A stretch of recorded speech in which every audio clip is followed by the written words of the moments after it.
যুদ্ধের প্রায় ৪ বছর পরে এসেও ইউক্রেন প্রসঙ্গে কোনো আপোষ না করার ঘোষণা দিয়েছেন রুশ প্রেসিডেন্ট ভ্লাদিমির পুতিন। প্রশ্ন হলো, কোন বিষয়ে আপোষ না করার বার্তা দিলেন তিনি? এই যুদ্ধ কি তাহলে চলতেই থাকবে, নাকি শেষ পর্যন্ত হার মানবে ইউক্রেন? যুদ্ধের ময়দানে শান্তি ফেরাতে কতদূর আগালো পশ্চিমারা? চলমান এই সংঘাতের নিষ্পত্তির জন্য কঠোর প্রচেষ্টা চালাচ্ছে যুক্তরাষ্ট্র ও ইউরোপীয়রা। এমন প্রেক্ষাপটেও যুদ্ধ নিয়ে আপোষের কোনো লক্ষণ দেখা যাচ্ছে না। রুশ প্রেসিডেন্ট পুতিন চলতি বছরের শেষ সংবাদ সম্মেলনেও একই বার্তাই দিয়েছেন। প্রায় ৪ ঘন্টা ধরে চলমান সেই সম্মেলনে পুতিন বলেন, ইউক্রেনীয় পক্ষ শান্তি চুক্তিতে সম্মত হবে এমন কোনো লক্ষণ দেখা যাচ্ছে না। গত বছরের জুনে আমরা যে দাবির কথা বলেছিলাম সেগুলোতেই এখনো অটল। আমরা শান্তিপূর্ণভাবে এই সংঘাতের অবসান ঘটাতে প্রস্তুত। ১৯ ডিসেম্বর এক প্রতিবেদনে বিষয়টি নিশ্চিত করেছে ব্রিটিশ বার্তা সংস্থা রয়টার্স। এখন প্রশ্ন হলো, পুতিন আসলে কোন দাবির কথা বলছেন? পশ্চিমা সামরিক জোট ন্যাটোতে যোগদান করছে ইউক্রেন। এমন তথ্যের প্রেক্ষিতেই ২০২২ সালের ফেব্রুয়ারিতে দেশটির বিরুদ্ধে যুদ্ধ ঘোষণা করেন রাশিয়ার প্রেসিডেন্ট পুতিন।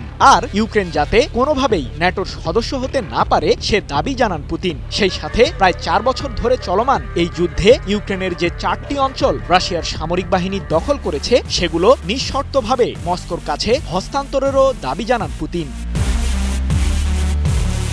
রুশ প্রেসিডেন্টের এই দাবিগুলো সম্পর্কে কি বলছে পশ্চিমারা?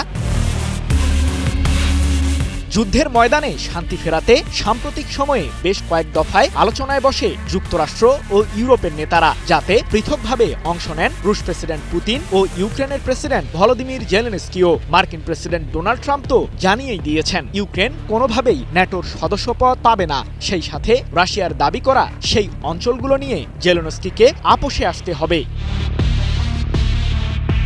বাছাইকৃত কাঁচামাল ও স্বয়ংক্রিয় ইউরোপিয়ান মেশিনে তৈরি হয় all time honeycomb, all time healthy life.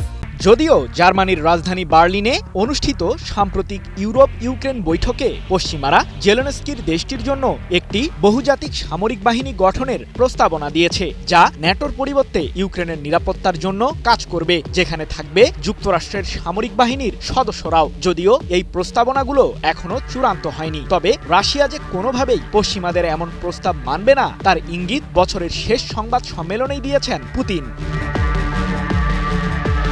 এদিকে ভূখণ্ড ছাড়ের বিনিময়ে রাশিয়ার সাথে শান্তি চুক্তি না করার ঘোষণাও দিয়েছেন ইউক্রেনের প্রেসিডেন্ট জেলেনস্কি। বিশ্লেষকরা বলছেন, এমন বাস্তবতায় চলমান এই যুদ্ধের ভবিষ্যৎ ঠিক কোন দিকে মোড় নিচ্ছে তা বলা অত্যন্ত কঠিন। সৃজন মাহমুদ, নিউজ 24।